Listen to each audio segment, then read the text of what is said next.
Ano na yan? Naka-play na yun eh.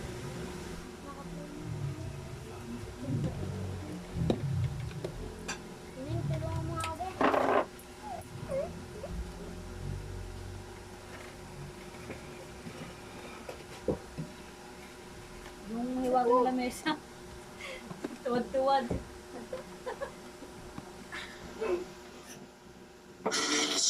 On GMA. Africa's deadliest Baka oceans mataas is yung kabila, yung kabila. ng bulaga ng Baka na. iba't ibang hayop sa katubigan. Anong ano Champion yan? sa Saan ba tagpuan. galing Mga yun? deadly na Ano isda yan? sa dagat ayaw bawal. Amazing. Lamisa na yan. 9:35 p.m. Parang galing ano yan ah. Anytime, pwede na siyang makasakit. Hindi tayo sasaktan. She's one of us. It's game over. Walang pinipili ang rason. Tungtong kasi. Tahimik! Ikaw, balimbing ka! Napakadali mong magpalit ng nobyo! Marami kang dinidate na mga... Teka lang. Ikaw taba. Wala kang karapatan na pagalitan siya. Hayaan mo na siya. Hiyang-hiya naman ako sa'yo! You know? O ikaw, naghanap ka pa ng mayamang... Headline the event. Ring 1 flyweight kickboxing.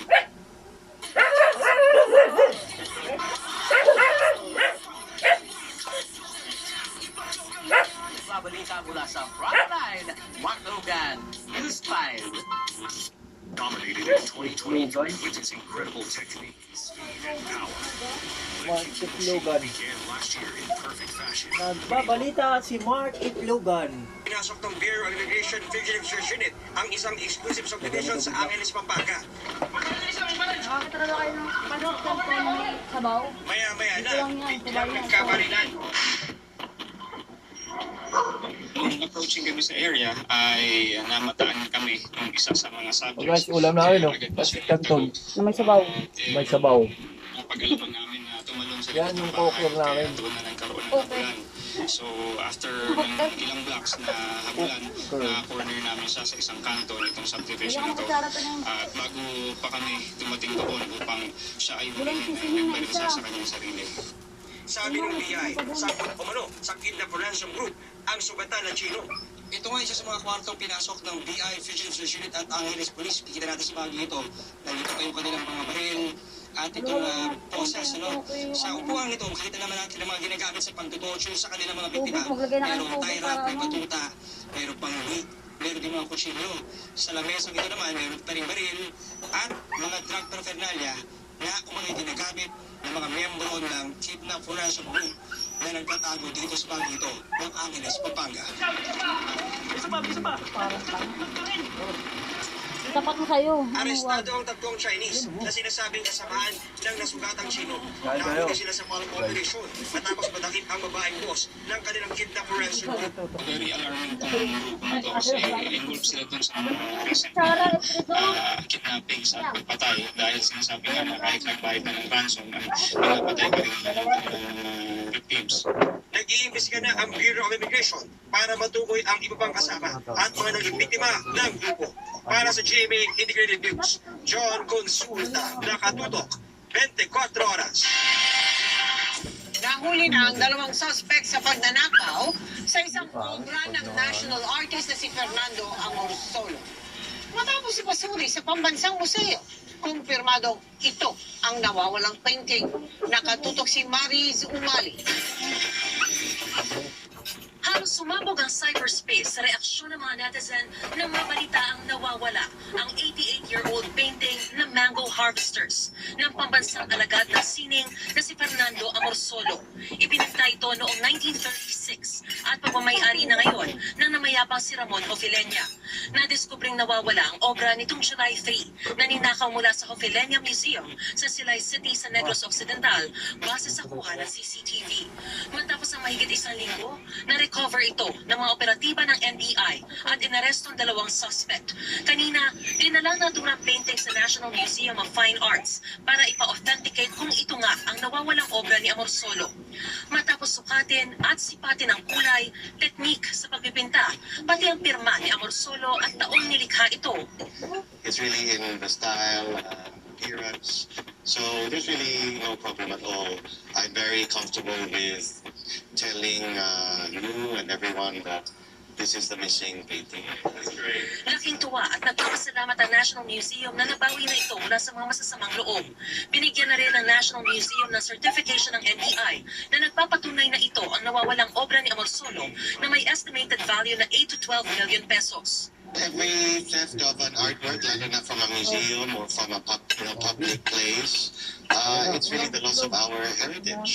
So it's a loss for all of us. Lalo na itong mga art historically significant pieces like the work of our first national artist, Amor Solo.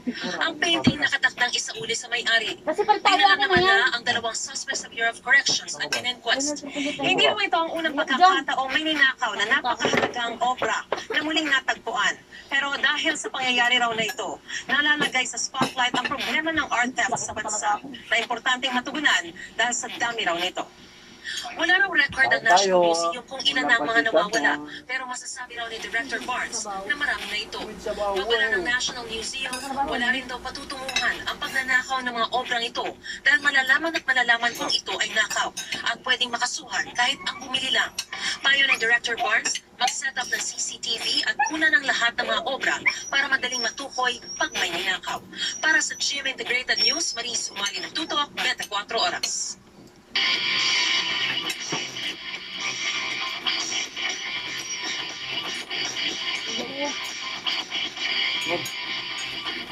Para tugunan ang problema sa waste management o pagtatapon ng basura sa Baguio City, may mga binuong solusyon ang ilang estudyante roon. Una, ang isang high-tech na basurahan na may sensor. Pangalawa, web-based reporting system para mabilis na maisumbong ang mga liwas na nagtatapon ng basura. Tara, let's change the game! Basurahan may motion sensor. O automatic na nagbubukas kung may taong magtatapon.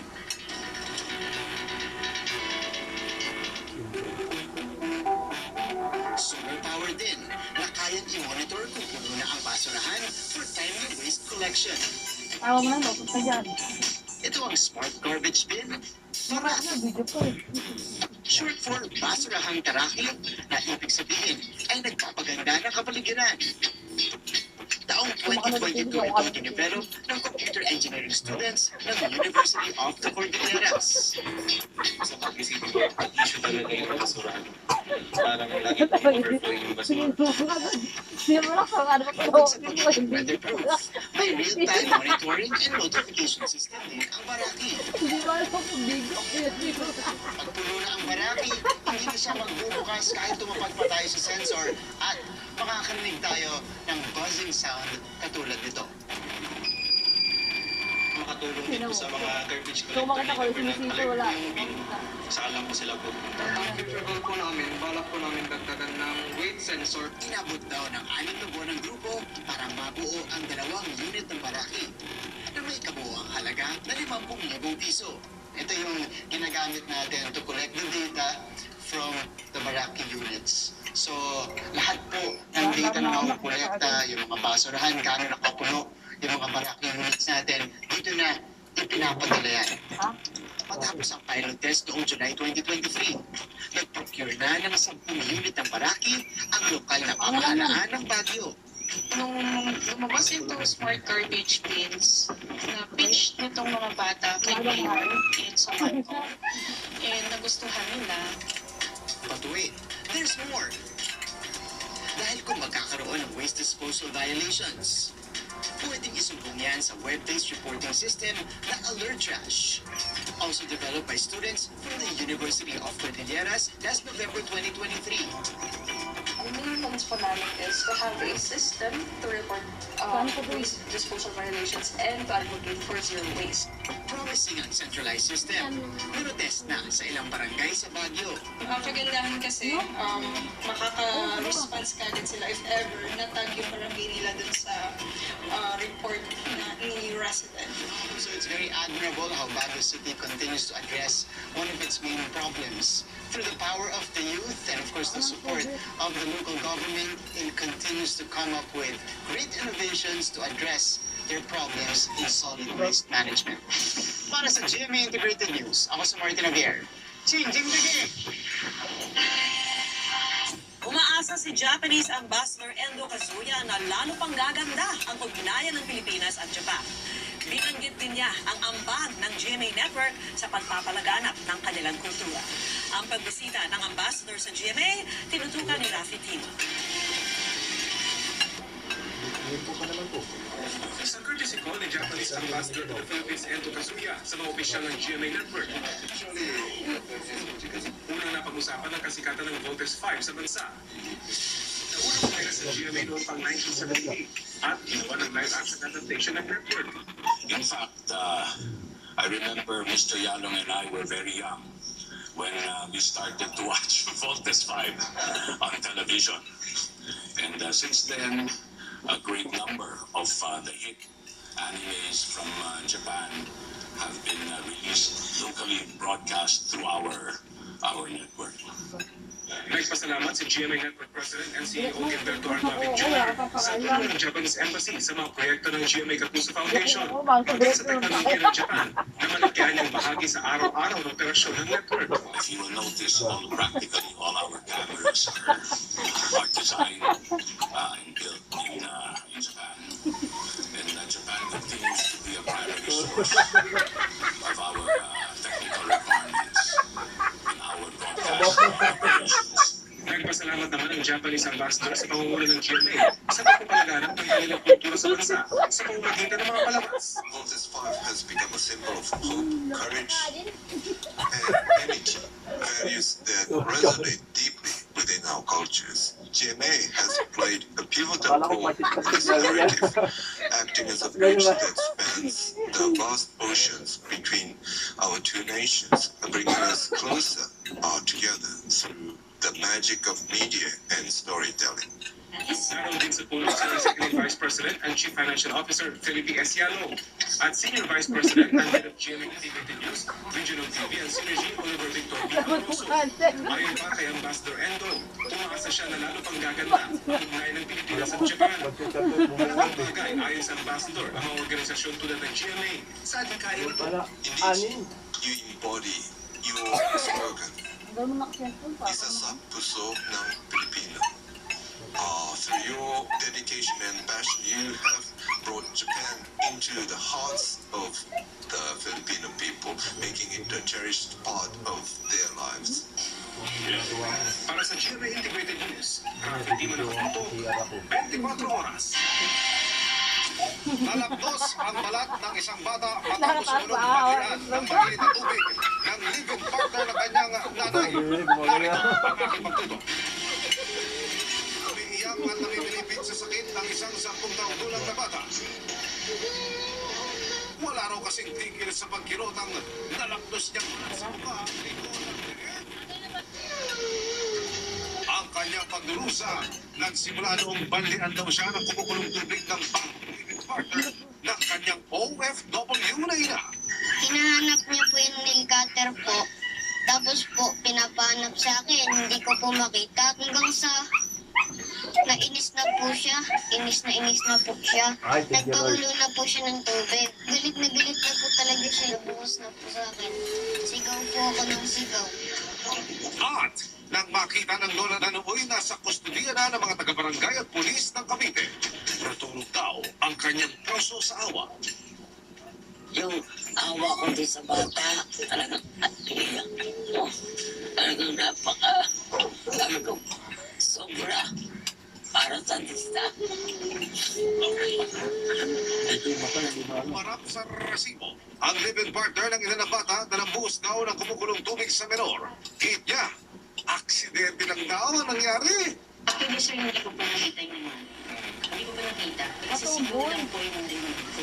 Yan po yung nangyari. Pero si Lola, hindi tinatanggap ang kanyang mga rason. Ano ko sa panagano ang talagang nangyari?